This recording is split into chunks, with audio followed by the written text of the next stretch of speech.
மணல் மீது ஒரு வாரத்திலிருந்து 2 வாரங்கள் முட்டைகளாய் இருக்கும் இவர்கள் லார்வாக்கள் என்ற நிலையில் இந்த குழிநரிகளாக மாறுகிறார்கள். மணலில் கூம்பு வடிவம் போல் குழி அமைத்து அதனுள் பதுங்கி இருக்கிறார்கள் இவர்கள். ஏதேனும் பூச்சிகளோ எறும்புகளோ வந்து இந்த குழியில் விழுந்தால் அவை தப்பிக்கும் ஒவ்வொரு முறையும் மணலை அவர்கள் மீது வாரி வீசி உள்ளே விழ செய்கிறார்கள். உள்ளே விழுந்த அந்த உயிரினத்தின் சாறை முழுவதுமாக உறிஞ்சிவிட்டு அவர்களுடைய கூடை வெளியே வீசுகிறார்கள். மிகச்சிறந்த வேட்டையாடிகளான இவர்கள் ஒரு நாளைக்கு 2லிருந்து 3 வரை எறும்புகளையோ பூச்சிகளையோ வேட்டையாடுறாங்க. 1 வருஷத்துலேருந்து 2 வருஷம் வரை இந்த லார்வா நிலையில் இருக்காங்க.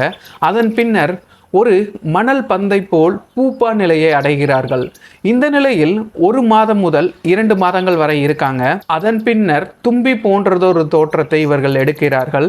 இந்த ஒரு தும்பி போன்றதொரு அமைப்பில் 1 மாதம் முதல் 1.5 மாதங்கள் மட்டுமே இருக்கிறார்கள். இவர்களின் முழு நோக்கமும் இனப்பெருக்கம் செய்வதை. இனப்பெருக்கம் செய்து முடித்த பின்னர் மணலில் முட்டைகளை இடுகிறார்கள். பின்னர்